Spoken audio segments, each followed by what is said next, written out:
Sid. Your new companion appears much more formidable than your uncle. Should I be worried? You haven't been introduced. Jill, Clive has told me much about you. All lies, I'm sure. Your Stolas said that Dalamil has a bandit problem. Indeed. Although, you're a little late. They left with our food and guild days ago. Any idea where they went?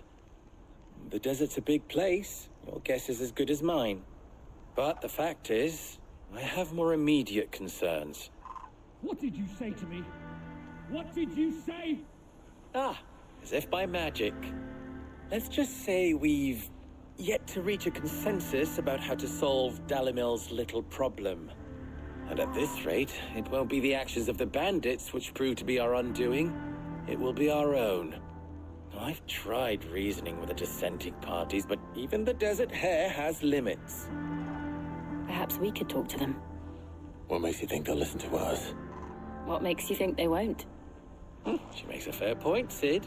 And you won't have wasted much of your precious time if you fail. They're just across the courtyard.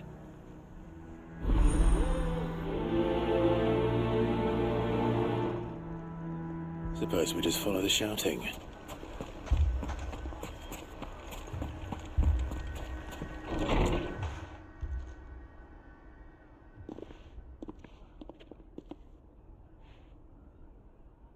You wouldn't talk like that if it had been your men whose throats were slit.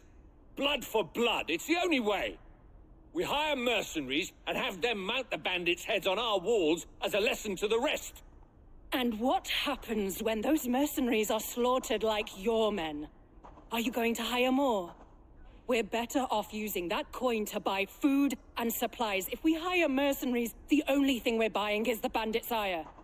And you cannot fill empty bellies with that. Do you hear me? But what happens when they come back? Maybe it'll be your throat that's slit. That's enough. Both of you. Any more of this and I'll throw you out myself. Come back when you're ready to talk like adults.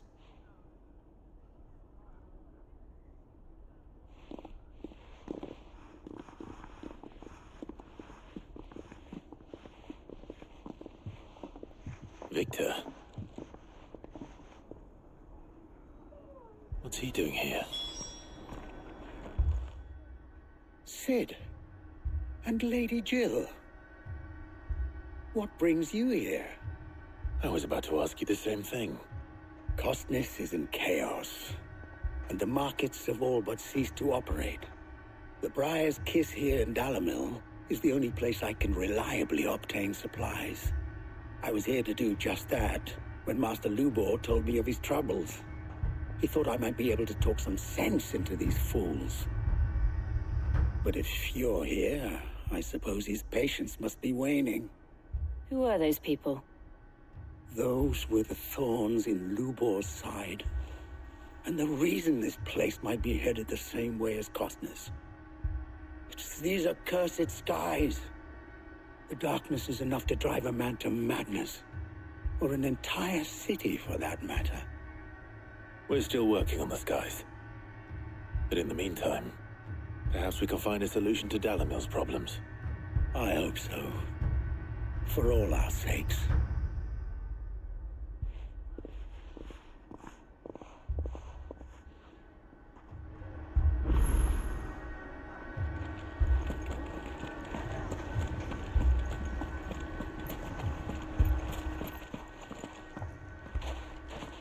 So, you see my predicament? What I saw was a room full of people who were angry and afraid. And with good reason by the sound of it. But if left to smolder, that anger and fear could set the entire town alight. My thoughts exactly. What to do? Both sides wish to protect their homes and livelihoods, if only they could agree on how. But as long as they are divided, we are vulnerable. And if there's one thing bandits like, it's an easy target. What would Sid the Outlaw suggest? Well, if it were my namesake, He'd let them choose for themselves, and be on hand to pick up the pieces when it all went wrong. That sounds like a recipe for disaster. A recipe for disaster is precisely what it is. But perhaps that realization would be enough to make them question the ingredients. While it's plain neither Conrad nor Natalie will countenance the other's proposal, it may still be possible to make them doubt their own, before presenting them with a third option. And that would be? To pool our resources and save the city ourselves. Why fight each other When all that fear and anger can be directed at the bandits. It appears we have a plan of action. Victor, pay Conrad a visit. See if you can't convince him of his folly. I'll speak with Natalie. As you wish. Your faces are not well known in this town. That may prove useful. Don't worry, Victor and I will do most of the talking. You need only play along. Play along. What he means to say is yes.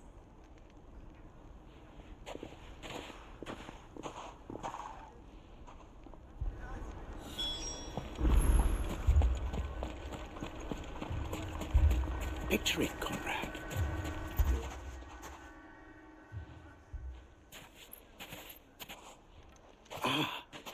Here she is. The Lady of the Spear herself. Conrad, may I introduce you to Jane, commander of the Red Wings, the oldest mercenary guild in the Free Cities. A pleasure, my lady. The pleasure is all mine. As I told you, I summoned the commander here from Canver to inquire about a contract. Victor says you told him no. That there aren't any men left to hire. Is that true? True as the crystals cracked. Nobles came and claimed every last one worth his salt. And not just from us Red Wings. You know of the 7 high houses. There must be 2 swords assigned each one. Granted, we have a few boys left. If it's boys you're looking for. Well, Conrad, are you saying that Dalamil's finest cannot defend this town better than a gaggle of unblooded striplings? That a band of beardless youths could better avenge the deaths of your brave men than you yourselves? Absolutely not. We'll show those bastards who they're dealing with.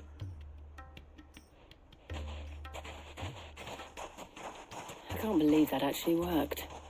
Conrad's not what you called the brightest candle in the crypt. And there's a reason why I had you do the talking and not Sid. Well played, my lady.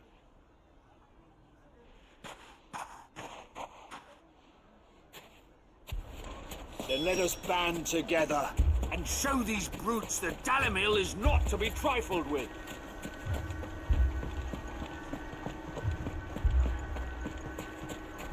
A shop.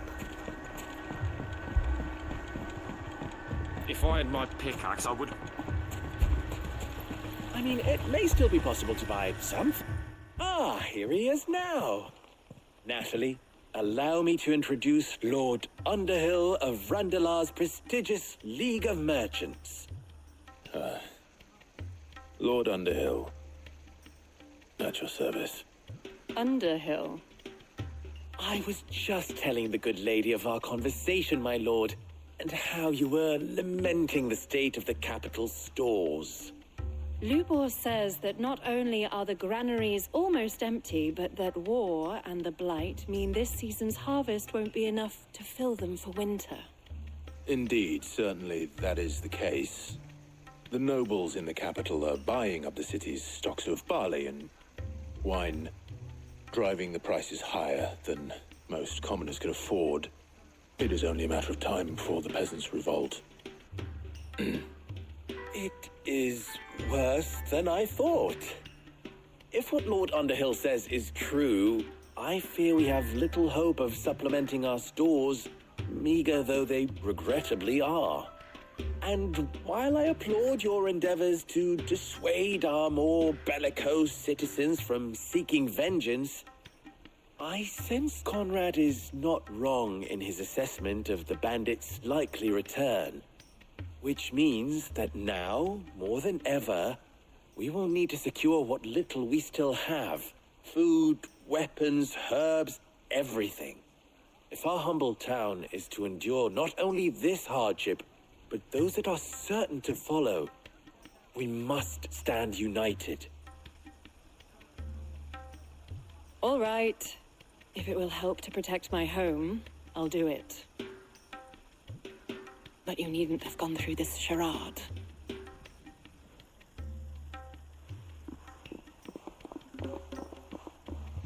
Thank you, Clive. Your performance was nothing if not workmanlike. She saw right through it. I didn't say it was good, merely that it produced the desired effect. Now, my scouts should be returning shortly. Meet me back at the Briar's Kiss, and we shall see what we face.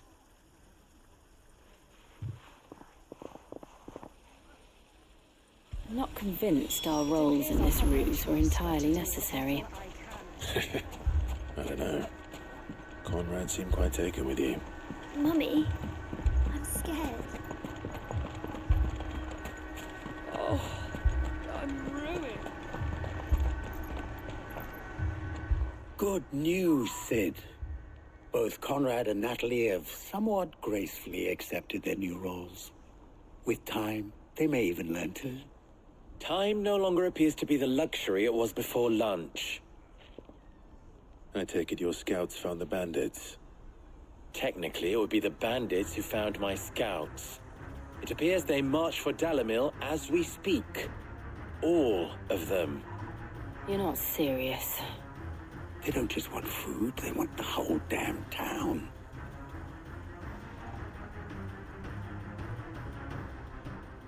I have a favor to ask.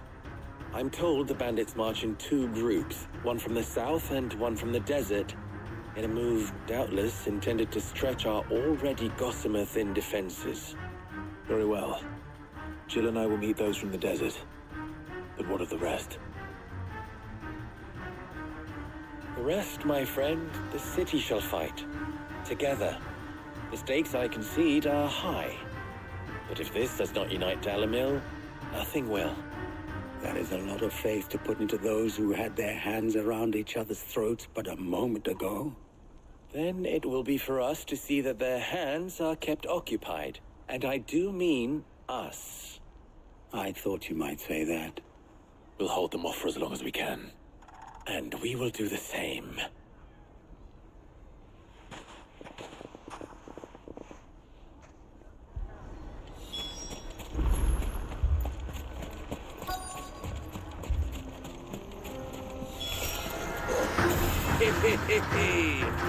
No women folk to welcome. I'll take that one. He's all yours.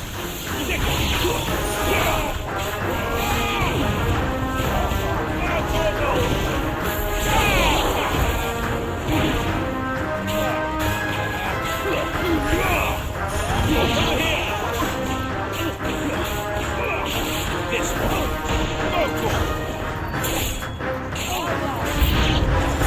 They mean to overwhelm us. Get it. Over here. This one.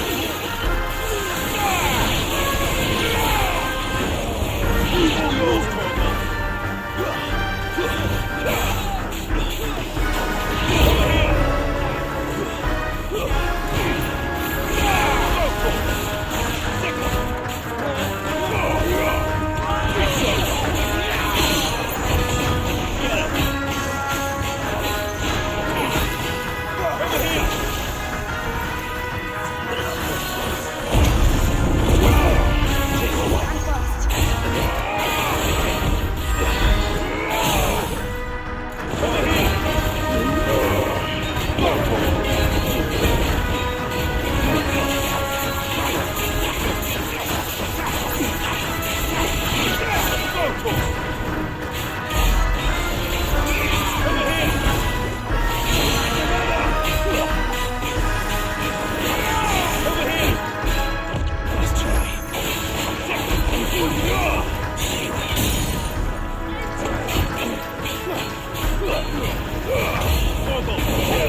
The townspeople.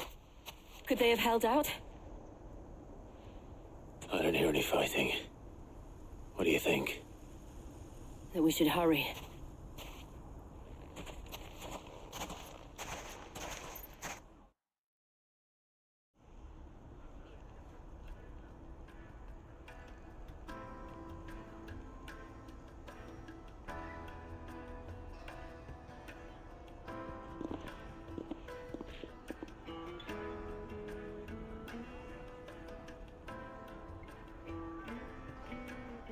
Natalie, I owe you an apology. You did well out there. The inn would have been lost had you not held the line. Without you, there would have been no line to hold. You saved us, Conrad. You saved Dalimil. We all saved Dalimil.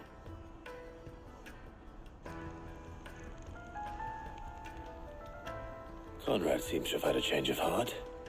I'd say they both have. I take it from your presence that our visitors from the desert won't be joining us either. Pity. The plan worked, Sid. Granted, it only took an army of bloodthirsty bandits at our gate. Calm now, Victor. Why quibble over the details? We are united, and that is all that matters. As for you, Sid, you fight considerably better than you act. I'll take that as a compliment.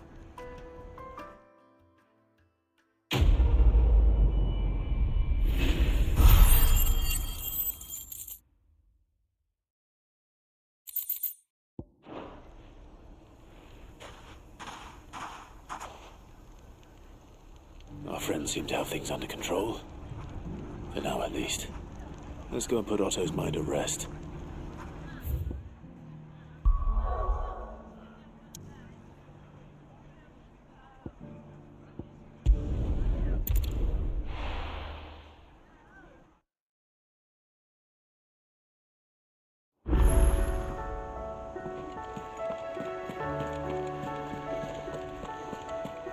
Did you see that? Tell me you saw that.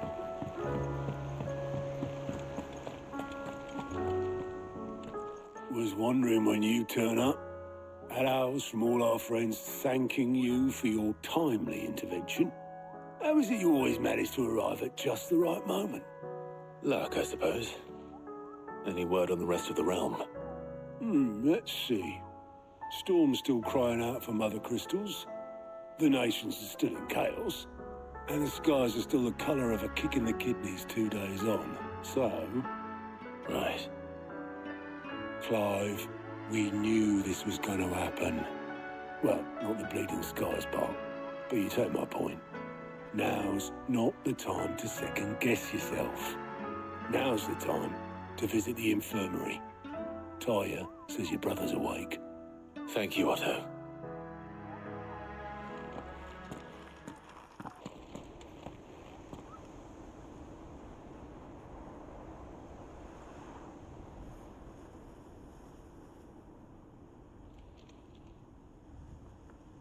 So it was not Sylvester, but Olivier who served as Ultima's puppet.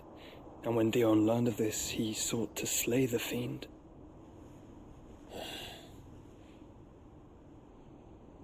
Only for his father to take the spear that would have freed him. Enough to drive a man to madness. Small wonder he hasn't stirred. I would be afraid to wake. Had I but reached out to him sooner, warned him of the threat Ultima posed. But now, both an empire and her prince lie broken. Joshua, what do you know of Ultima?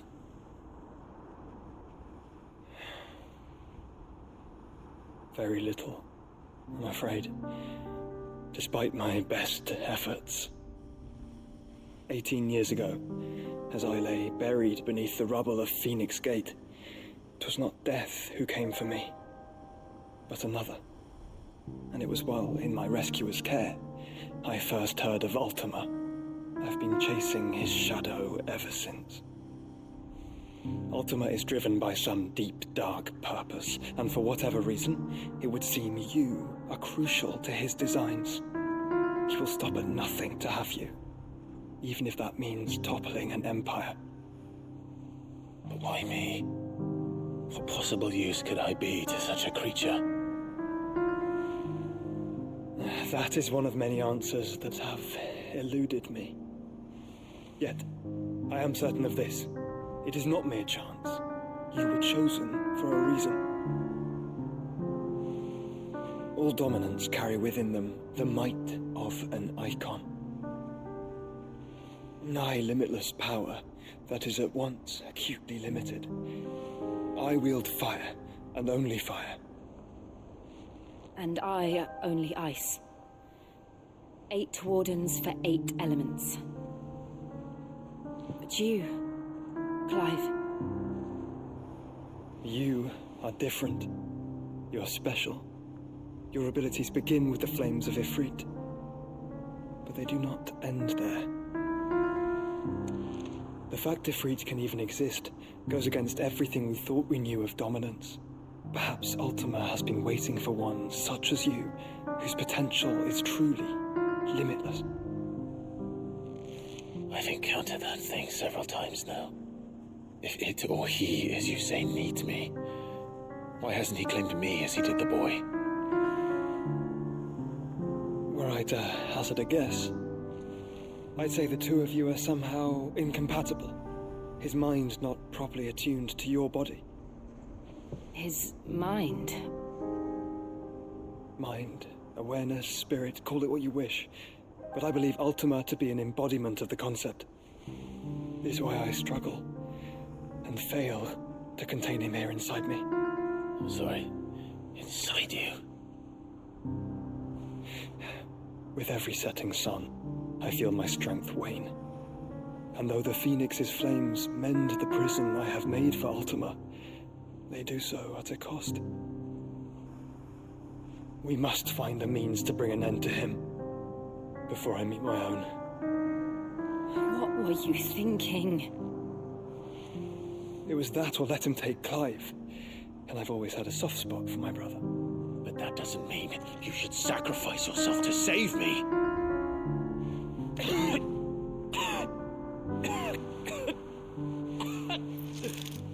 Joshua. Clive, it's Gav. There's an army of Akashic at the gates of Calver.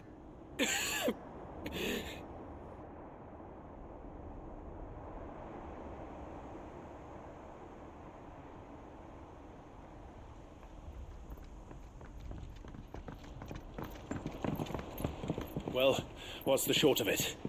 I thought Tyre told you. The capital of the Free Cities is under siege by an army of monstrosities. The city guard are doing their best to stem the tide, but numbers ain't on their side. What of Lord Byron and Mid? Were they able to escape? No, but they're all right for now. They're hiding with Gav at midship.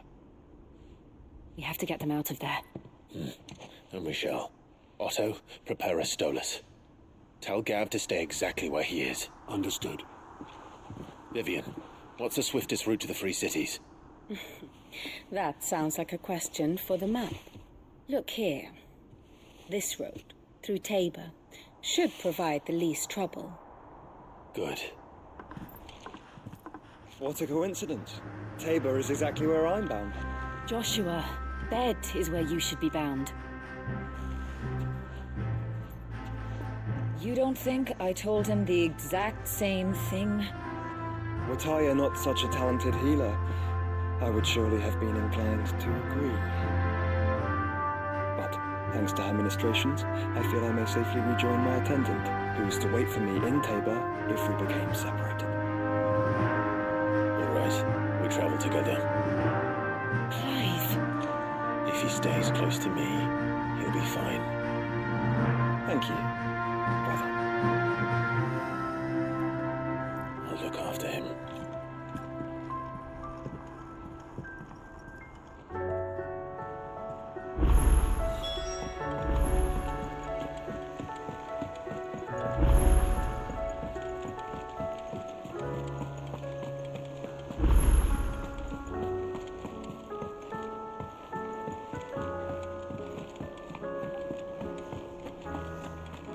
Seems the hideaway's lost its blasted book. appetite.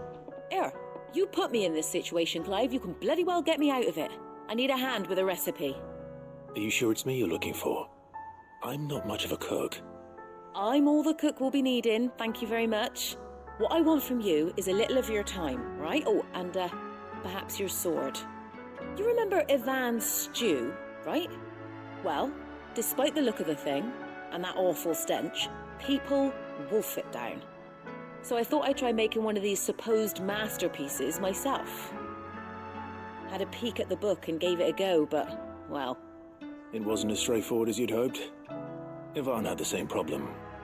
Yeah, but this is my blooming kitchen, and I will not be outdone.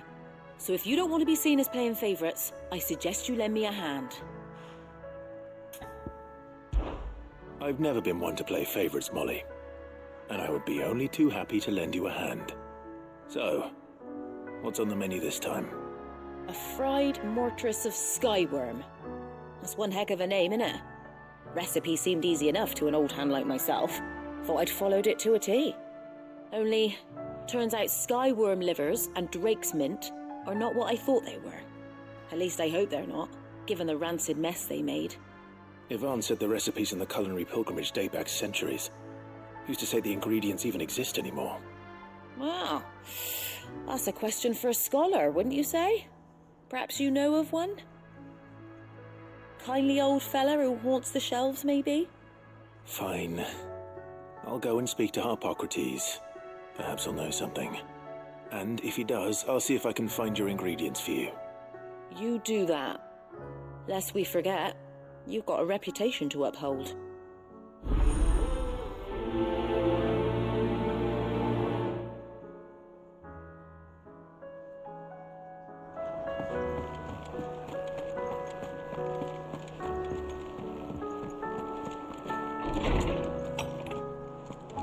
Is a storm coming, Sid? Will there be... Sid, perhaps you can help me solve a mystery. I can certainly try. Who's gone missing this time? It's not who, but what. Mid's scales, the ones she made for her workshop. I borrowed them to teach the little ones about weight, and shortly after the lesson, well, they vanished. My first thought was that they'd taken them off somewhere to play, but when I asked, they swore they had nothing to do with their having disappeared. Which almost certainly means they had everything to do with it. Perhaps a visit from Sid will jog their memories. I think it just might. Thank you. I don't like to imagine that my pupils would lie to me. But if they have, I'll have no choice but to discipline them accordingly. They were in the atrium when I last saw them. As always.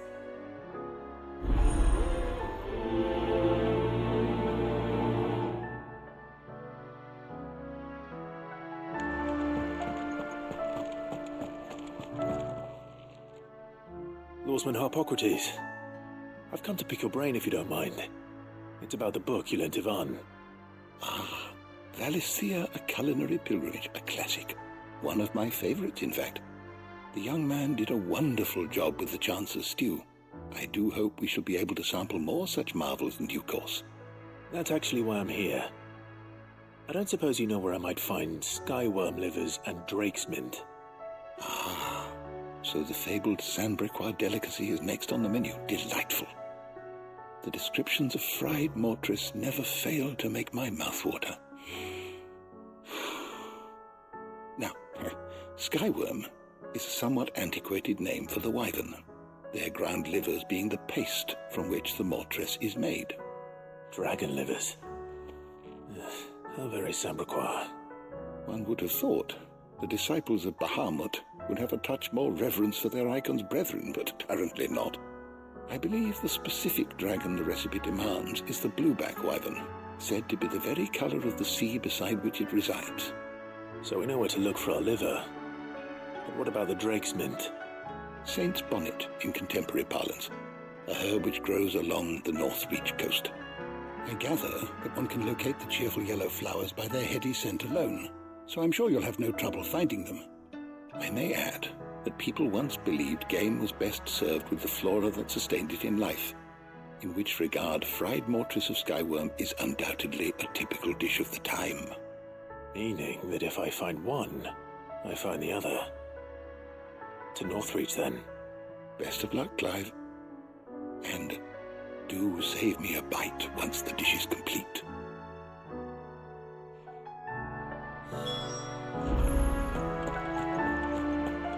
Is a storm coming, Sid?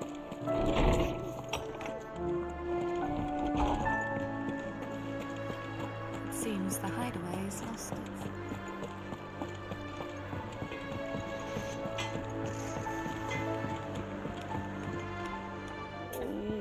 What am I gonna do? Is everything all right, Goots? You seem more discomposed than usual. Oh, I don't know what that means, but I'm in a bit of a muddle. Oh, I think Nan might be in trouble, and she's... It's all right. You can tell me.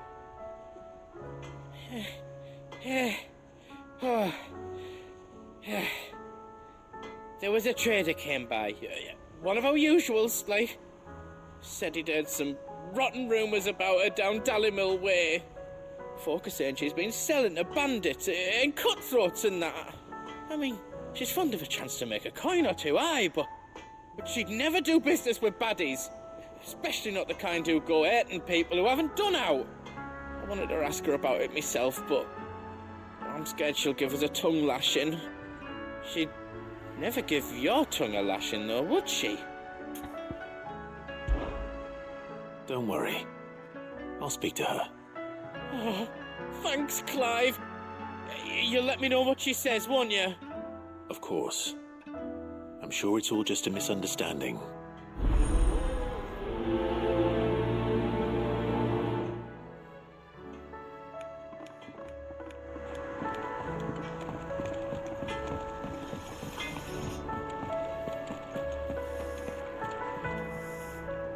Lady Karen, how's business?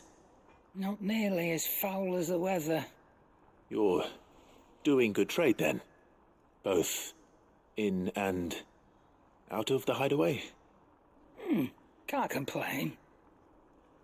Wait, what exactly are you getting at? Not once in 5 long years do you pay my affairs half a care. But here you are today, raking me over the coals like a bloody popoto. Just asking. Out of interest. All right. I'm here because I was told that certain rumors have been circulating. About you selling weapons to brigands. Oh, are you? And who was it who knows me so well as to tell tales of my evil exploits? I didn't exactly hear firsthand. All I know is that someone in Dallimil has been spreading word to that effect. And what? You believe it? You think I'm profiting off the blood of innocents, do you? Look, I've done things I'm not proud of. Might be there were a time when I turned a blind eye to the wretchedness of the world so I could line my pocket. But that woman is no more. And you'd know that if you'd ever paid the slightest bit of notice. You're right, Lady Karen. I apologize. It was wrong of me to doubt you. No, it was. Now, I reckon you've got better things to do than pointing your do-gooding finger at a poor old woman. Of course. Good day.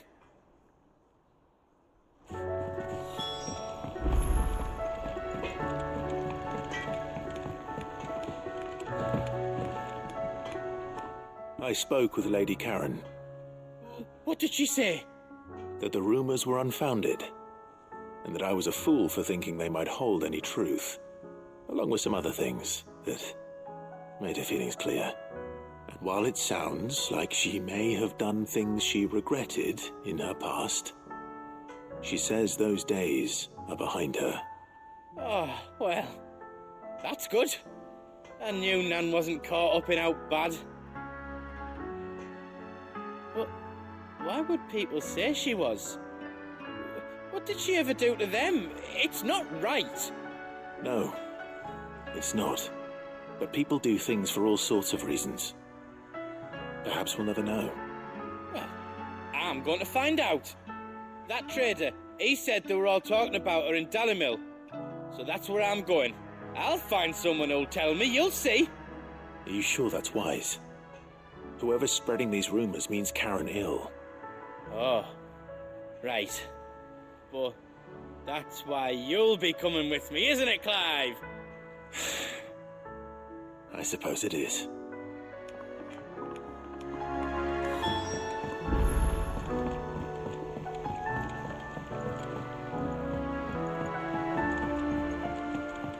I heard the Emperor was impaled on his...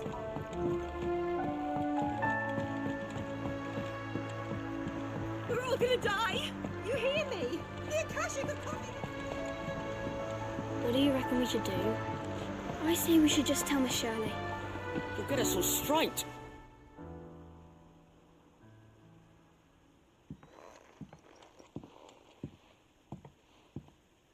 Sid! Hard at your studies, I see. And what is that? It's not a set of scales, is it? No. Of course it isn't. Well, not anymore, it's not. Oh! And just how long hasn't it been one? We're sorry. But we didn't break them. We dismembered them. Just like Miss Mididol showed us. Miss Mididol? And why would she have you dismembering her creations? Because that's the only way to become a ninja-neer. Miss Mididol said, the best way to see how something works is to take it apart and put it back together again. Well then, your work is already half done. Carry on. About that. The taking apart was easy enough, but it's the putting back we can't work out. Speak for yourself. The heavy thing goes at the bottom. Then...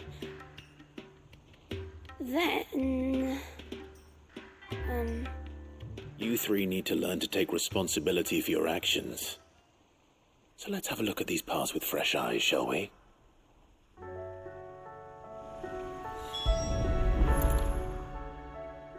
All right.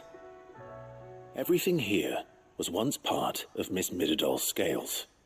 Every piece has its own role to play, and each is just as important as the others. If even one of them is missing, the scales won't work. So let's think about what those roles might be. You already know one of the pieces. The body. Its role is to support everything else. But what of the others?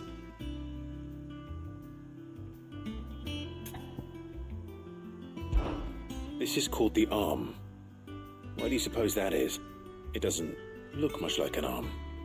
You're right. It looks more like a wing. Like a chocobo wing! You've ridden a chocobo before, haven't you, Sid? Will you teach me to ride one day? I'll think about it. Now, what do arms do? Hold things. So wait, maybe this arm holds things too? Good thinking. You're on the right track.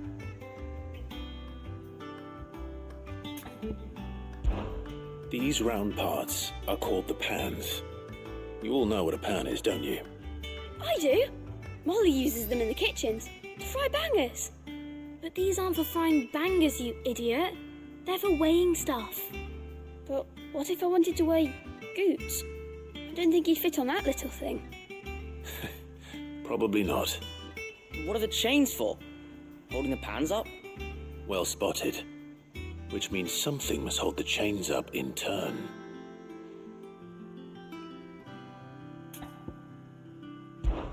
This tiny piece is what's called a cogwheel, or gear. Have you ever seen one before? I have. Miss Mididol's dungeon is full of them. Most are on the floor. She puts them in all her inventions. They spin round and round and round and round and... That's right. They're very useful when you want to make things move. Do you remember if there was anything on the scales that moved? I remember the arm moved when I tried weighing an apple. And then somebody ate it. It's not my fault. You shouldn't have tried weighing it before lunch. We know what part's supposed to move and how it's supposed to move. So, Let's put the pieces together first, see what doesn't move, and then stick the cogwheel to that. Not a bad idea. You see? It's not so difficult. So, now that we've taken stock of the parts and learned what they do, what do you think? I think we've got it. Then here's what we'll do. You tell me what goes where, and I'll put the scales together. Well, obviously you need to start with the body. All the other pieces fit onto it, don't they? And the arms go on the body, just like real arms. Or wings, if you're a chocobo. And then the arms hold the pans by the chains. Very good. Let's see if that works. There. All finished.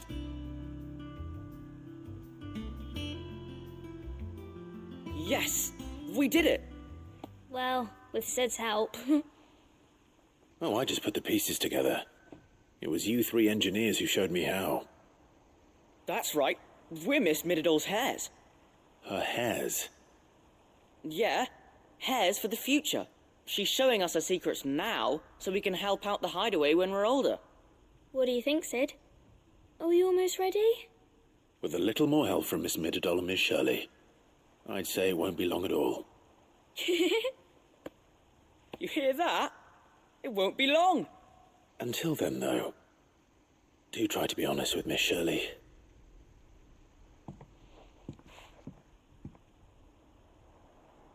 Hey, look! We never used the cogwheel. You don't think Sid forgot about it, do you?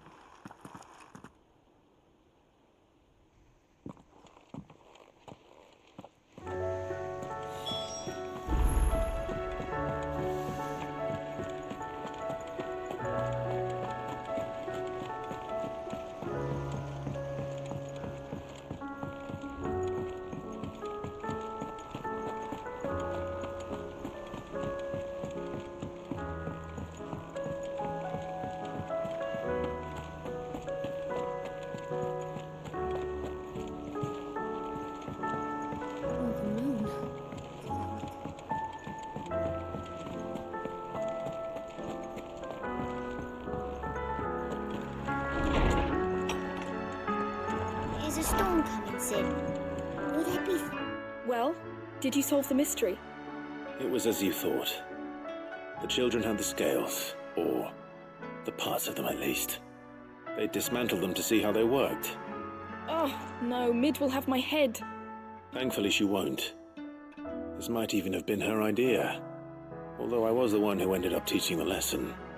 I'm so sorry, Sid. I know how busy you are. I shall see that the children are properly punished. Please, there's no need. Mid seems to have taken the three of them under her wing.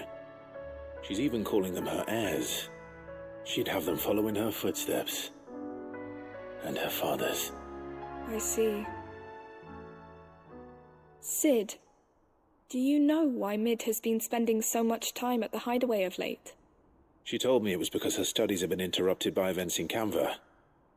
Is that not true? No, it isn't. The university offered her a commission. In exchange for full tuition, room and board, they asked her to oversee the design of several new war engines. To anyone else it would be an opportunity, but to Mid, who lost both her parents to war, it was a bitter pill. One she was none too keen to swallow. But that should come as no surprise. She's only ever cared about bringing people hope. The very last thing war can be said to do. Which explains her heirs. She's working to give them a better life. And so should I. What's the odd engineering lesson? Oh, you've given them far more than that. And I'm sure they're very grateful.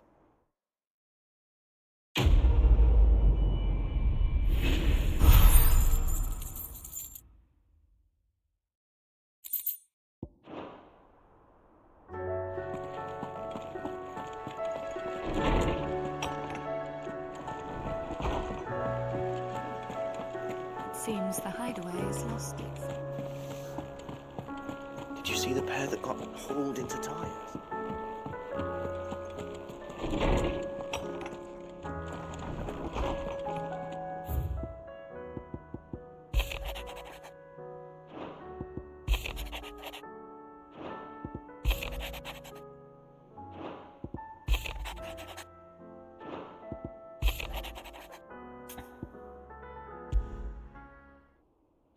Rutherford. Wasn't that the name of my uncle's manservant? Why would he be at Martha's Rest?